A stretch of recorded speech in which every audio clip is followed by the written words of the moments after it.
अस्सलाम वालेकुम viewers. Next मैं आपको मुख्तलिफ टॉगल कीज़ के बारे में बताऊंगा। ये जो टॉगल कीज़ है जो नीचे आप इस विंडो के नीचे ये जो आप बॉक्सेस देख रहे हैं स्मॉल से, ये टॉगल कीज़ हैं, मुख्तलिफ कमांड्स हैं। ग्रिड और स्नैप मोड ये दोनों जो है एक दूसरे के साथ इंटर रिलेटेड है, यानी कि अगर आपने स्नैप मोड ऑन करना है तो उसके साथ आपको ग्रिड डिस्प्ले भी ऑन करना होगा। लेट्स से अगर मैं सिर्फ स्नैप मोड ऑन करता हूं तो अब ये देखें कि आपकी क्रॉस हेयर कर्सर की मूवमेंट जो है, आपका क्रॉस हेयर कर्सर थोड़े से जंप्स ले रहा है। ये देखें, ऐसे आपको फील होगा कि ये किसी एक मखसूस पैटर्न के ऊपर मूव कर रहा है। तो जैसे कि मैंने आपको कहा कि ये इंटर रिलेट है ग्रिड के साथ, तो जब तक आप ग्रिड को ऑन नहीं करेंगे आपको वो पॉइंट्स नज़र नहीं आएंगे कि ये क्रॉस या कर्सर कहाँ पे मूव कर रहा है। जैसे ही मैं इस ग्रिड डिस्प्ले को ऑन करता हूँ तो अब आपको बिल्कुल क्लियर हो जाएगा कि ये क्रॉस हेयर कर्सर कहाँ पे मूव कर रही है। देखिए कि ये cross hair cursor only in points के ऊपर, ग्रिड के जो पॉइंट्स हैं जहाँ पे लाइंस एक दूसरे को इंटरसेक्ट कर रही है, वहाँ पे ये क्रॉस हेयर मूव कर रहा है। तो ये टॉगल कीज जब आपकी ऑन होंगी तो आप ये है कि आप ग्रिड के ऊपर काम कर सकते हैं। लेट्स से मैं कमांड इनिशिएट करता हूँ कमांड, तो मैं ये है कि मैं इस कमांड को इन बॉक्सेस के ऊपर, इन इंटरसेक्शन पॉइंट्स के ऊपर मैं कमांड को ड्रॉ कर सकता हूँ। लेट्स से आप इस ग्रिड के ऊपर आप इस कमांड को अपने इस्तेमाल कर सकते हैं। ठीक, नेक्स्ट ये टॉगल की आपके पास ऑर्थो मोड की टॉगल की है। अब ये देखें कि लेट्स से मैं कमांड एक लाइन में बना रहा हूं, तो आप ये देखें कि आप लाइन पूरे 360 डिग्री पे, किसी भी डिग्री पे आप लाइन बना सकते हैं। लेट्स से मैं ये लाइन बना रहा हूँ, किसी भी एंगल पे आप लाइन बना सकते हैं। अगर लेट्स से मैं ये टॉगल की जो है ऑर्थो मोड, इसको अगर मैं क्लिक करूंगा तो आप ये देखें कि इस ऑर्थो मोड ऑन होने से क्या फ़र्क पड़ा है कि आप अब ये लाइन जो है 90 डिग्री के इंटरवल पे आप ये लाइन लगा सकते हैं। जैसे कि आप ये देखें कि मैं अब 90 डिग्री के इंटरवल पे मैं लाइन को ड्रॉ कर सक रहा हूँ। तो ऑर्थो मोड अगर आपने 90 डिग्री के इंटरवल पे लाइन ड्रॉ करनी है या 90 डिग्री के इंटरवल पे आपने ऑब्जेक्ट को मूव करना है या कुछ भी करना है, तो आप उस वक्त आप ऑर्थो मोड ऑन कर सकते हैं। ऑर्थो मोड का शॉर्टकट की F8 है। ऑब्जेक्ट स्नैप ट्रैकिंग, ये भी दोनों एक दूसरे से इंटर रिलेटेड हैं।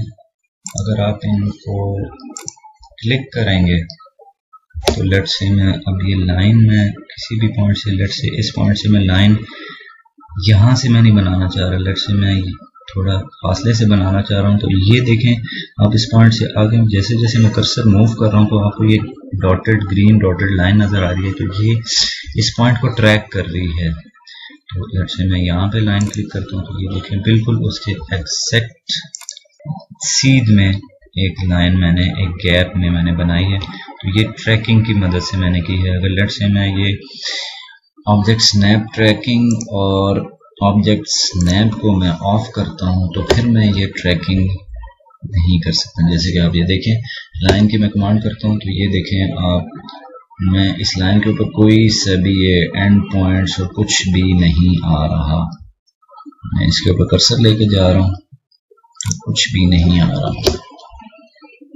जब लेट्स से मैं इनको ऑब्जेक्ट स्नैप और ऑब्जेक्ट स्नैप ट्रैकिंग को जब मैं क्लिक करूंगा तो ये देखें अब ये इसका नियरेस्ट पॉइंट, ये जो निशान है ये नियरेस्ट पॉइंट का निशान है, मिड पॉइंट का निशान है, एंड पॉइंट का निशान, ये अब सारी ट्रैकिंग कर रहा है।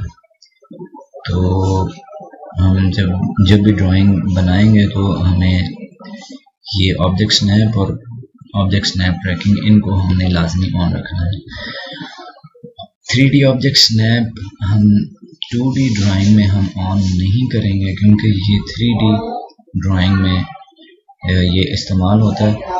3D मॉडलिंग में जब हमने ट्रैक करना हो, इसी तरीके से किसी भी पॉइंट से हमने आगे 3D लाइन ड्रॉ करनी हो तो वो जब हम 3D ऑब्जेक्ट स्नैप को क्लिक करेंगे तो तब हम उसकी 3D मॉडल में हम ट्रैकिंग इसी तरीके से कर सकेंगे जैसे हम 2D में ट्रैकिंग करते हैं। डायनेमिक इनपुट, लेट्स से मैं कमांड दे रहा हूँ, तो ये जैसे मैं कमांड देता हूँ बजाय कमांड लाइन के आने के, आप तो आपके एक क्रॉस हेयर कर्सर के साथ राइट साइड पे ये जो बॉक्स नज़र आ रहा है, ये बॉक्स, ये आपको नज़र आएगा अगर आपकी ये डायनेमिक इनपुट की टॉगल की ऑन होगी। अगर मैं इस टॉगल की को मैं ऑफ कर देता हूँ, लेट्स से मैं यहाँ पे ऑफ कर देता हूँ, तो अब आप कोई सी भी कमांड में देखिए, कमांड लाइन में तो नज़र आ रही है, आप ये देखें कमांड लाइन में मैं कोई सी कमांड में दे रहा हूँ, लेट्स से मैं लाइन की कमांड देता हूँ, तो ये कमांड लाइन में तो आ रही है, लेकिन आप देखें कि उस क्रॉस हेयर के साथ नहीं आ रही। तो बेसिकली इसका मकसद यही है कि आप इजीली जब आप ड्राइंग बना रहे हो, बजाय आप बार बार कमांड लाइन पे देखें कि आप क्या कमांड लिख रहे हैं, उसका इजी अप्रोच यही है कि आप इस डायनेमिक इनपुट को ऑन करें, तो आप जो भी कमांड उस टाइम पे जब हम ड्राइंग कर रहे होते हैं तो उस टाइम पे जो भी आप कमांड लिखेंगे वो आपके बिल्कुल राइट साइड पे आपको नज़र आ रही होगी आपके क्रॉस हेयर के सामने। तो इससे आप इजीली आप अपनी ड्राइंग को जारी रख सकते हैं विदाउट प्रॉब्लम। ये नेक्स्ट टॉगल की है, ये लाइन वेट को शो और हाइड करती है। जैसे कि लेट्स से मैं ये सर्कल है, इसका मैं लाइन वेट है, इसका मैं इंक्रीज कर, लेट्स से मैं 1 mm रखता हूँ। अब ये देखें आपको लाइन वेट नज़र आ रहा है, मैंने टॉगल की लाइन वेट की मैंने ऑन की है। लेट्स से ऑफ करता हूँ तो ये आपका लाइन वेट अब नज़र नहीं आ रहा, हालांकि मैंने इसको 1 mm पे इंक्रीज किया हुआ है। अभी मैं आपको सिलेक्शन मेथड्स के बारे में बताऊंगा। मुख्तलिफ किस्म के सिलेक्शन मेथड है जिससे आप अपने ऑब्जेक्ट को सिलेक्ट कर सकते हैं। फर्स्ट मेथड जो आपको मैं बताऊंगा वो सिलेक्शन मेथड है जब आप माउस को लेफ्ट क्लिक करेंगे और आप लेफ्ट और राइट बॉक्स सिलेक्शन बॉक्स बनाएंगे तो आपको ये नज़र आ रहा होगा कि ब्लू कलर का बॉक्स है, और इससे जब आप ऑब्जेक्ट को सिलेक्ट करेंगे तो अगर आपकी ऑब्जेक्ट इस ब्लू बॉक्स के अंदर है तो वो ऑब्जेक्ट आपकी सिलेक्ट होगी। जैसे कि आप ये देख सकते हैं कि ये तीनों सर्कल्स में से सिर्फ एक सर्कल जो है वो इस ब्लू बॉक्स के अंदर मौजूद है, बाकी दोनों सर्कल इस बॉक्स को टच कर रहे हैं। तो जैसे मैं लेफ्ट क्लिक करूँगा तो आप ये देखें कि आप सिर्फ ये ही एक सर्कल सिलेक्ट हुए हैं जो कि इस बॉक्स के अंदर मुकम्मल तौर पर मौजूद था। सेकंड सिलेक्शन मेथड, आप अगर माउस को लेफ्ट क्लिक करें और आप selection right to left box बनाएंगे जो कि ग्रीन कलर में होगा, तो इस सिलेक्शन मेथड में आपकी अगर ऑब्जेक्ट इस बॉक्स को टच कर रही है तो वो ऑब्जेक्ट आपकी सेलेक्ट हो जाएगी। जैसे कि आप ये देख सकते हैं कि अब ये तीनों सर्कल्स इस बॉक्स को टच कर रहे हैं, लेकिन ये मुकम्मल तौर पे इस बॉक्स के अंदर नहीं मौजूद। तो जैसे मैं अब लेफ्ट क्लिक करूंगा तो ये तीनों सर्कल्स आप देख सकते हैं कि ये तीनों सर्कल सेलेक्ट हो जाएंगे। तो ये दोनों मेथड्स हैं जिनसे आप अपने ऑब्जेक्ट को मुख्तलिफ तरीके से सिलेक्ट कर सकते हैं। एक और थर्ड ऑप्शन है सिलेक्शन का, वो अगर आप ये एक शेप का एक मैस देख रहे हैं जिसमें आपको सर्कल्स भी नज़र आ रहे हैं, स्क्वायर्स भी नज़र आ रहे हैं, लाइन भी नज़र आ रही है, इनको अगर मैंने सेपरेट करना है, यानी कि लेट्स से मैंने इन जितने भी इसमें सर्कल्स हैं इनको मैंने इस पूरे शेप के मैस में से सिर्फ सर्कल को सिलेक्ट करना है, तो अगर आप ये पहले दोनों तरीके जो सिलेक्शन मेथड मैंने आपको बताए हैं, लेफ्ट टू राइट और राइट टू लेफ्ट जो बॉक्स सेलेक्ट बनते हैं, उससे आप इन सर्कल्स को आप सिर्फ सेलेक्ट नहीं कर सकते। जैसे कि आप देखें कि मैंने बॉक्स इन सिलेक्शन से मैंने जब ऑब्जेक्ट सेलेक्ट किए हैं तो वो बाकी भी लाइन और रेक्टेंगल्स को भी वो सेलेक्ट कर रहे हैं। तो इसके लिए हमारे पास एक ऑप्शन अवेलेबल है सेलेक्ट सिमिलर की। अगर आप लेट्स से मैं सर्कल्स को सेपरेट करना चाह रहा हूँ तो किसी भी सर्कल को मैं सिलेक्ट करूँगा और उसको राइट क्लिक करूँगा तो उसमें एक ऑप्शन अवेलेबल होगी सेलेक्ट सिमिलर। अगर मैं सेलेक्ट सिमिलर को क्लिक करूंगा तो आप ये देखें कि जितने भी आपके सर्कल इस शेप के मेस में मौजूद थे वो आपके सारे सर्कल्स आपके सेलेक्ट हो जाएंगे। अगर मैं मूव की कमांड से इनको मूव करूंगा तो ये आप देखें आपके ये सर्कल्स इस पूरे मेस में से सेपरेट हो गए। इसी तरीके से मैं रेक्टेंगल को अगर सेपरेट करना चाहूँ और किसी भी एक रेक्टेंगल को सिलेक्ट करूँगा, राइट क्लिक करूँगा, सेलेक्ट सिमिलर करूँगा तो आपके सारे रेक्टेंगल सेलेक्ट हो जाएंगे। मैं इनको मूव करूँगा तो ये आपके तीनों शेप्स एक दूसरे से सेपरेट हो गए हैं। तो ये थे आपके मुख्तलिफ किस्म के सिलेक्शन मेथड। अब मैं आपको ड्राइंग्स की यूनिट्स और लिमिट्स सेट करने का बताऊंगा, क्योंकि जब भी आप कोई नई ड्राइंग या नया प्रोजेक्ट आप स्टार्ट करते हैं तो उसके स्टार्ट करने से पहले आपको उस ड्राइंग की यूनिट्स और लिमिट्स सेट करना होती हैं। इसके लिए आपको लाजमी है कि आप यह है कि आप अपने ड्राइंग को स्टार्ट करने से पहले अपने यूनिट्स और लिमिट्स को सेट कर दें, क्योंकि उसके बाद आपकी जो भी ड्राइंग आप ड्रॉ करेंगे आप उसी यूनिट को फॉलो करेंगे और उन्हीं लिमिट्स में रह के आप उस ड्राइंग को बनाएंगे। बाद में अगर आप ड्राइंग बनाने के बाद अगर यूनिट्स और लिमिट्स को आप सेट करेंगे तो मेजरमेंट्स में आपको काफ़ी मसला हो सकता है। इसलिए इनिशियली ड्राइंग स्टार्ट करने से पहले आप अपने यूनिट्स और लिमिट्स को सेट कर दें। तो फर्स्ट मैं आपको यूनिट सेट करना बताऊंगा। यूनिट सेट करने के लिए आप सिंपल कमांड में लिखें यूनिट्स और एंटर करें तो आपके पास ये एक ड्राइंग यूनिट्स का एक बॉक्स आ जाएगा जिसमें आप अपने यूनिट्स को सेट कर सकते हैं। देखें जैसे कि यहाँ पे ये लिखा हुआ कि मैं अपना यूनिट किस में मैं शो करना चाह रहा हूँ, एक डेसिमल इंटीजर में या आर्किटेक्चरल में या इंजीनियरिंग में। इसमें अगर आप आर्किटेक्चरल को सिलेक्ट करेंगे तो आप ये देखें कि आर्किटेक्चरल अगर आप करेंगे तो आपके ड्राइंग्स मोस्टली जो जैसे कि आपके घरों के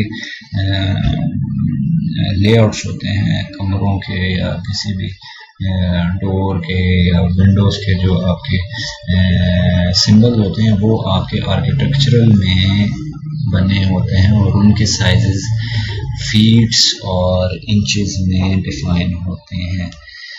तो उसके लिए जब अगर आपने एक सिंपल सा घर का लेआउट बनाना है या आपने एक रूम डिज़ाइन करना है तो आप आर्किटेक्चरल टाइप सेलेक्ट करेंगे।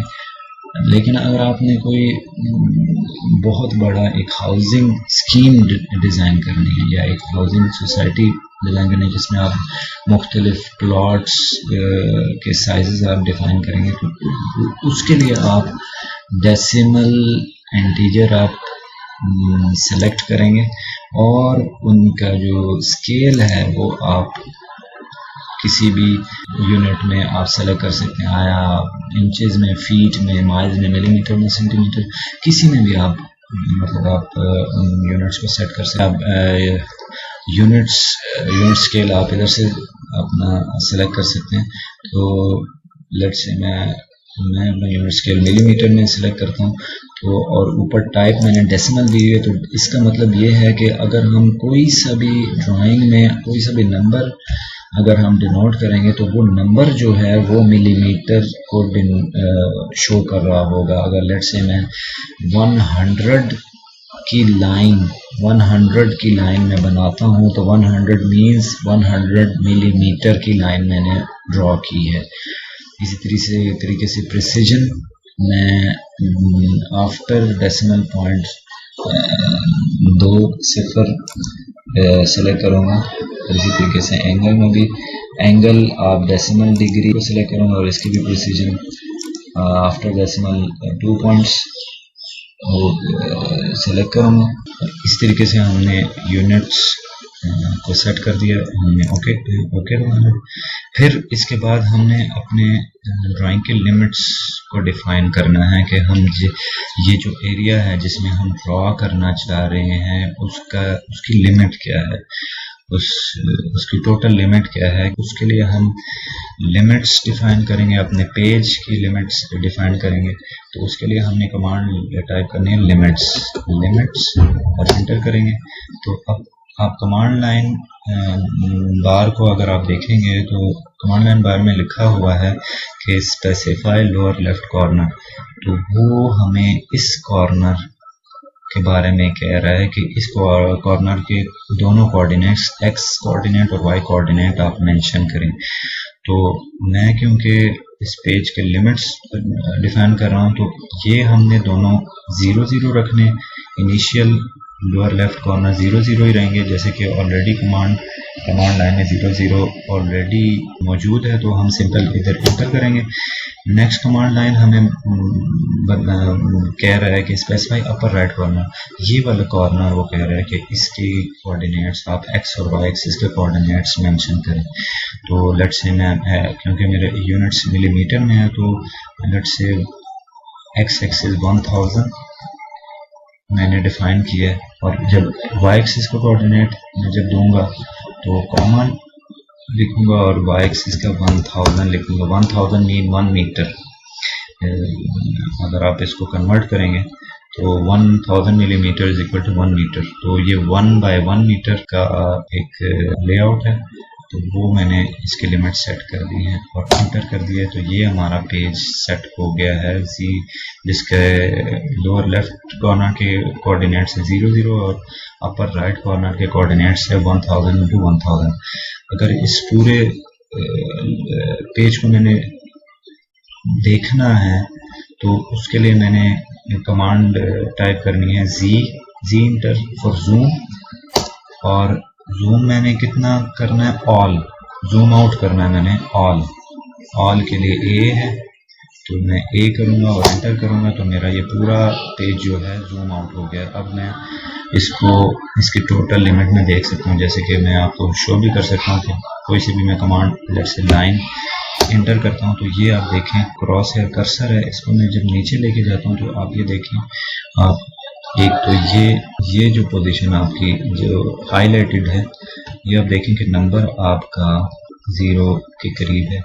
जो आप ऊपर की तरफ मूव करते जाएंगे तो ये देखें कि नंबर भी आपका इंक्रीज करता जा रहा है और अप टिल 1000 या उसके ऑलमोस्ट करीब ये आपको शो कर रहा है। इससे आप देख सकते हैं कि आपका पेज आपका पूरा इसमें आप अपना पूरा पेज आप देख सक रहे हैं जो कि आपने सेट किया है, जिसकी लिमिट्स आपने सेट की हैं। मैं आपको इंटर और स्पेस बार के बारे में बताना चाह रहा हूँ। ऑटोकैड में जब आप कोई सी भी कमांड टाइप करते हैं, और जैसे कि मैं पीछे आपको कहता रहा हूँ कि कमांड का टाइप करके आपने इंटर प्रेस करना है, तो इसमें इंटर का मीनिंग है या तो सिंपल जो कीबोर्ड के ऊपर सिंपल एक इंटर का बटन मौजूद है वो भी है, और ऑटोकैड में स्पेस बार को भी ऑटोकैड इंटर ही कंसिडर करता है। तो अगर हम कोई किसी भी कमांड लिखें और अगर इंटर प्रेस करें या स्पेस बार प्रेस करें, दोनों का जो वर्क है दोनों का सेम होगा। अगर आपको ये वीडियो पसंद आई है तो लाइक का बटन प्रेस करें, शेयर करें, कमेंट करें और इस चैनल को सब्सक्राइब करें। और अगर आपको इस चैनल के लेटेस्ट वीडियोस के बारे में अपडेट रहना है तो बेल आइकन को प्रेस करें। शुक्रिया।